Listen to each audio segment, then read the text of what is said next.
Hello, it's still the 64th anniversary of Nigeria, talking about the anniversary of Nigeria, our independence after 64 years. And it's quite been a bumpy journey for us as a nation.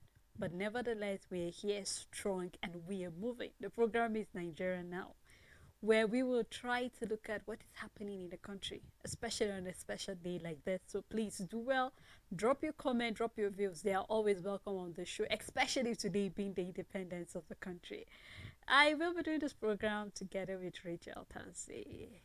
Happy independence again. Happy Independence Day. All right, now let's get moving. Now we're seeing that Nigerian leaders and citizens, on a day such as this, they're sharing these mixed feelings. Should we be happy? Should we be sad? Is Nigeria really growing? I think these are the concerns that everybody's sharing right now. If not, we'll not be having protesters presently on the street trying to pour out their frustration and let the leaders know that you know what, Nigeria is not growing. If we want to look at time memorial from the day we had independence, talking about from the time of Tafawa Balewa, and then we can look at the various leaders we had from the military regime down to the present regime we are having presently. Of course, we could see the joy and the happiness on the faces of people on that 1961st October. I was not alive, but stories are there, pictures are there to actually help you see how it was on that day. It was a day of joy, it was a day of rejoicing. You will hear that, in fact, it was like more like a Christmas, a very special event to Yes. Nigeria, because after so much being under the British rule, we can finally do something on our own. So of course it was more like an achievement to us as a nation. But if you want to look at it from that day, 64 years down the line, what do we have to show for it? Because we can look at various sectors. There was a time that agriculture was blooming. Things were moving well. In fact, you could hear that other nations we're more like the giant. Then that was when Of they say course. the giants of Africa, wherever Nigeria is. People salute us and say, we're doing great. But is that the same thing people are saying regarding this nation now? Because we have to look at everything, look at our education, look at our health sector.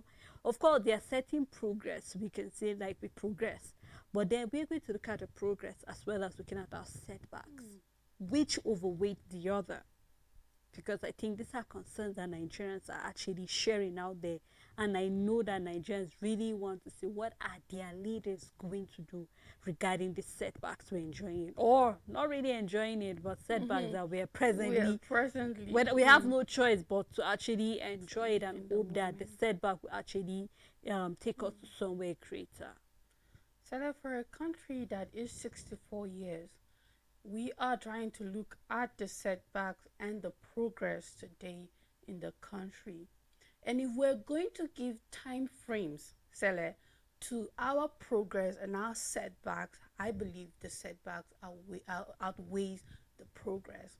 Um, I believe, and I don't have to believe, but I was not there when you and I were not there when Nigeria got their independence in 1960. However, history has revealed to us and have showed us that the best time in Nigeria, when Nigeria had it the best, was the first 2 decades after independence, where we had just gotten our independence from our colonial master. We then had the prime minister, and then over time we had a little bit of democracy, where we had the like of Nnamdi Azikiwe, Awolowo, and the rest.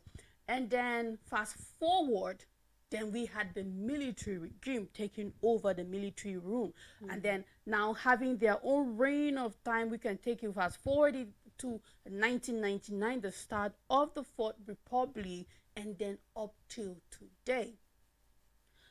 If we're going to talk about our progress, we had better transport system starting from the 1960s to the 70s to the 80s, a little bit to the 90s. Now, I can take out the 90s because I can remember growing up without seeing trains anymore. But our parents had trains, and there was interstate traveling. Sele, The thing about growth and progress is it doesn't stop. When it stops, you're no longer growing.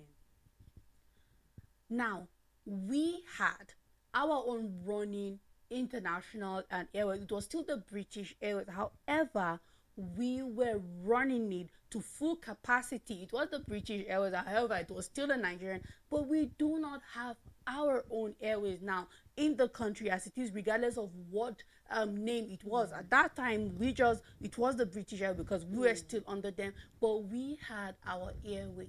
We do not have it anymore. You can sell it. Can we talk about our currency? We started talking a little bit about that. After independence, we had a strong and powerful currency that was doing better than the dollar. And now move forward to the 80s, we started having our currency depreciating. And you can go on with the civil war at that time, the military taking over back and forth and all of that. And we have a period of destabilization. Now, am I saying that the first or the second or the third republic, the first or the second republic was better? I am not saying so. I was not there. But however, we had a better thriving economy. We had discovered oil. We had our boom. More exploration was going on. We had money. We didn't have to borrow. We were lending. We had agriculture. We were thriving. We were exporting. A matter of fact, agriculture was always there for us. I know you always make mention of how it built us in times of need. It was still there. Nothing was wrong with it. And we have many other things that were starting to function as a country. And then now we had the military rule. Now this shows you that once there is a disconnection or a little bit of chaos when it comes to governance, the country doesn't grow. And starting there, we can say now this gave birth to terrorism in the country, because fast forward, we have Boko Haram as a terrorist group. At the same time, we have IPOB. And we know that this agitation started since the Civil War, during the military regime and all of that. Now, these are major setbacks, because once there was peace and now we have war in the country. And this war did not, in as much as it affected the Southeast more, but we had people that were affected by this same war downside north and all of that. So we can look at where insecurity started. Now, we had an oil boom, seller. If you are a country where you have agriculture thriving for you, for example, you are not supposed to neglect it. that. But you see, now we had leaders making mistakes. Why are we not taking agriculture to the next level? Why are we not having industrialization? Why are we not? We saw recently where President Bola Tinubu, the current president of the country, is talking about how we need to move past exporting raw materials, our crops, and go to the processed form, because that is where the money is. The question is, this could have started long ago. We could have carried the boom from the oil and put it back into agriculture and take it to the next level, the level that there won't be a going back. It's not too late, seller, but the cost to get us at that level is higher than it is now. And so we have to look at all these major setbacks. When things stop functioning in a country, it means that we are not growing. So we can sit down and look at from 1960 to the early 80s and say Nigeria thrived because our currency was at its best. We had security, we had rail transport, we have air transport, the roads were safe, we have a better thriving economy, our education was amazing, we had foreign European white Western doctors coming to study in Nigeria, in our universities here on, not in Nigerian universities, somewhere else. We had people that we are now running to their country coming to us at that time to learn in our own university. And then we can move forward to the Fourth Republic. Now, the wins, the progress, so far so good, Selen, for the current republic that we're in, is to be able to maintain democracy, but at the expense of what? Of corruption, of stagnation, of not moving forward, because now we are in the era of greed, because most of the things that we have, investors, we can talk about oil investors came even prior to this republic, because we had Shell in the country ever since oil discovery and exploration. We have others coming behind, and oil is our major revenue, so we can't talk about Nigeria without looking at the oil sector.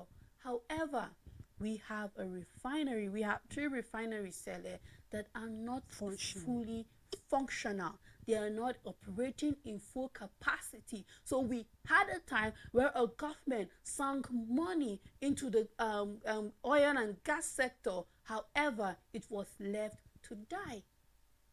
So if we're going to talk about the progress and the setback in this country, if we can only proudly boast about 2 to 3 decades of having it well, and we are 64 years, then it means we are having over 34 very rough years. And even when we can say we collected it back from the military, and we can talk, okay, first we had the Obasanjo administration, and a lot of things were introduced. Was it a perfect administration? No, but a lot of things was introduced. Now we can move forward to the Yar'Adua administration. It was cut short. The same with the Goodluck Jonathan administration, because he didn't get to do a second term and all of that. And we can fast forward into the Buhari's administration. What did it bring that wasn't in existence already, that you are trying to augment? What new? And now we are forwarding it to Tinubu's administration, and we are seeing companies that were in existence, that came as a result of an administration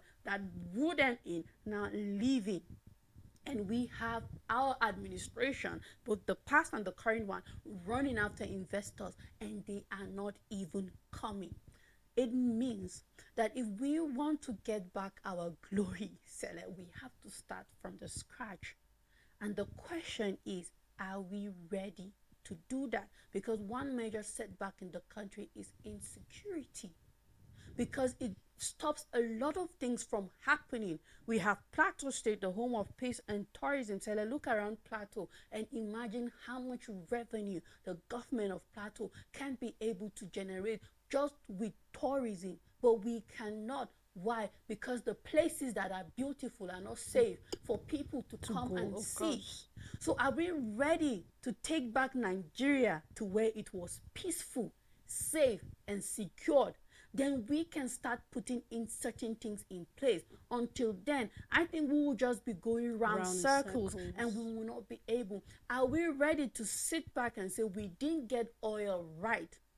With new explorations going on, with more mineral resources, what are we doing about the gold in Zamfara? Is the federal government willing to tackle the problem and take it as a national resource and be able to channel the fund? Or are we going to sit down and greedily allow few people to benefit from it, but for some reason the resource of the Niger Delta is for the entire country? This already looks like a recipe for disaster. Sure. So our government, our leaders really willing to put in the work to give Nigeria back its glory? Until we face these challenges, in my opinion, I think we are beginning to see that the setbacks are outweighing whatsoever progress we have ever had in the past.